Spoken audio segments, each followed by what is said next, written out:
नमस्कार दोस्तों, मैं आशा करता हूँ आप सभी अच्छे होंगे और अपने जीवन में कुछ बेहतरीन ज़रूर कर रहे होंगे। कविता संसार के इस पहले एपिसोड में मैं नितेश आप सभी लोगों का स्वागत करता हूँ।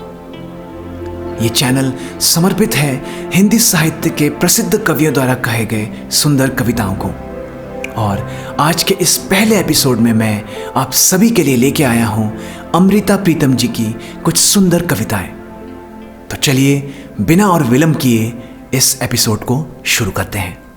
कविता नंबर 1, मैं तुझे फिर मिलूंगी। मैं तुझे फिर मिलूंगी, कहाँ कैसे पता नहीं। शायद तेरी कल्पनाओं की प्रेरणा बन तेरे कैनवस पर उतरूंगी, या तेरे कैनवस पर एक रहस्यमय लकीर बन खामोश तुझे देखती रहूंगी। मैं तुझे फिर मिलूंगी, कहाँ कैसे पता नहीं। या सूरज की लौ बनकर तेरे रंगों में घुलती रहूंगी, या रंगों की बाहों में बैठकर तेरे कैनवस पर बिछ जाऊंगी। पता नहीं कहाँ किस तरह, पर तुझे जरूर मिलूंगी। या फिर एक चश्मा बनी जैसे झरने से पानी उड़ता है, मैं पानी की बूंदें तेरे बदन पर मलूंगी और एक शीतल एहसास बनकर तेरे सीने से लगूंगी। मैं और तो कुछ नहीं जानती, पर इतना जानती हूं कि वक्त जो भी करेगा यह जन्म मेरे साथ चलेगा। यह जिस्म खत्म होता है तो सब कुछ खत्म हो जाता है, पर यादों के धागे कायनात के लम्हे की तरह होते हैं। मैं उन लम्हों को चुनूंगी, उन धागों को समेट लूंगी। मैं तुझे फिर मिलूंगी, कहाँ कैसे पता नहीं। मैं तुझे फिर मिलूंगी। कविता नंबर 2, मुकाम। कलम ने आज गीतों का काफिया तोड़ दिया।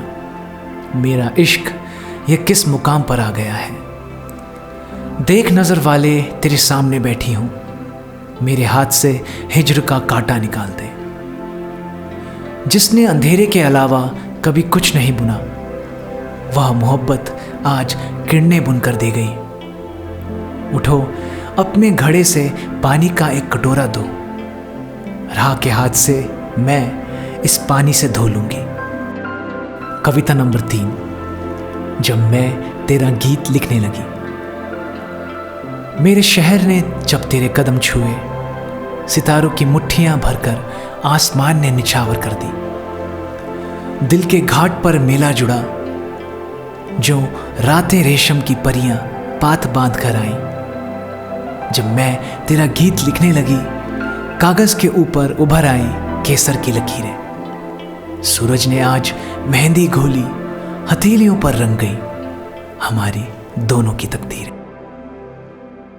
कविता नंबर 4, पहचान। तुम मिले तो कई जन्म मेरे नब्ज में धड़के, तो मेरी सांसों ने तुम्हारी सांसों का घूंट पिया।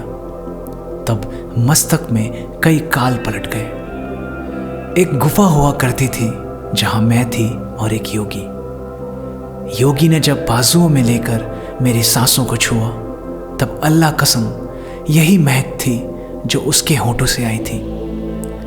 यह कैसी माया, कैसी लीला कि शायद तुम ही कभी वह योगी थे, या वही योगी है जो तुम्हारी सूरत में मेरे पास आया है। और वही मैं हूं और वही महक है। कविता नंबर 5, याद। आज सूरज ने कुछ घबरा कर रोशनी की एक खिड़की खोली, बादल की एक खिड़की बंद की और अंधेरे की सीढ़ियां उतर गया।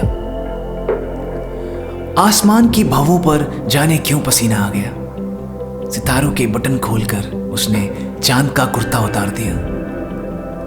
मैं दिल के एक कोने में बैठी हूं, तुम्हारी याद इस तरह आई जैसे गीली लकड़ी में से गहरा और काला धुआं उठता है। साथ हजारों ख्याल आए जैसे कोई सूखी लकड़ी सुर्ख आग की आहें भरे। दोनों लकड़ियां अभी बुझाई हैं। वर्ष कोयले की तरह बिखरे हुए, कुछ बुझ गए, कुछ बुझने से रह गए।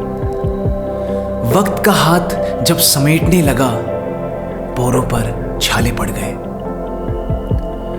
तेरे इश्क के हाथ से छूट गई और जिंदगी की हंडियां टूट गई। इतिहास का मेहमान मेरे चौके से भूखा उठ गया।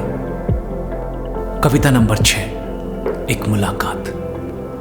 मैं चुप, शांत और अडौल खड़ी थी। सिर्फ पास बहते समंदर में तूफान था। फिर समंदर को खुदा जाने क्या ख्याल आया, उसने तूफान की एक पोटली सी बांधी, मेरे हाथों में थमाई और हंसकर कुछ दूर हो गया। हैरान थी पर उसका चमत्कार ले लिया। पता था कि इस प्रकार की घटना कभी सदियों में होती है। लाखों ख्याल आए, माथे में झिलमिलाए, पर खड़ी रह गई कि उसको उठाकर अब अपने शहर में कैसे जाऊंगी। मेरे शहर की हर गली संकरी, मेरे शहर की हर छत नीची, मेरे शहर की हर दीवार चुगली। सोचा कि अगर तू कहीं मिले तो समंदर की तरह इसे छाती पर रखकर हम दो किनारों की तरह हंस सकते थे और नीची छतों और संकरी गलियों के शहर में बस सकते थे। पर सारी दोपहर तुझे ढूंढते बीती और अपनी आग का मैंने आप ही घूंट पिया। मैं अकेला किनारा किनारे को गिरा दिया और जब दिन ढलने को था, समंदर का तूफान समंदर को लौटा दिया। अब रात घिरने लगी तो तू मिला है। तू भी उदास, चुप, शांत और अडौल। मैं भी उदास, चुप, शांत और अडौल। सिर्फ दूर बहते समंदर में तूफान है। तो चलिए दोस्तों, इसी सुंदर कविता के साथ अमृता प्रीतम जी की खूबसूरत कविताओं का ये पहला एपिसोड यहीं पर खत्म होता है। मैं आशा करता हूं आप लोगों को ये एपिसोड पसंद आया होगा। अगर पसंद आया हो तो लाइक और कमेंट करके ज़रूर बताइएगा। और अगर आप लोग मेरे चैनल पर पहली बार आए हैं तो मेरे चैनल को सब्सक्राइब ज़रूर कीजिएगा, क्योंकि आपके सब्सक्रिप्शंस, आपके लाइक्स, आपके कमेंट्स मुझे बहुत हिम्मत देते हैं ऐसे ही वीडियोस लाते रहने के लिए। तो चलिए, मिलता हूँ आप सभी लोगों से अगले एपिसोड में। आप सभी अपना ख्याल रखिएगा। धन्यवाद, नमस्कार, जय हिंद।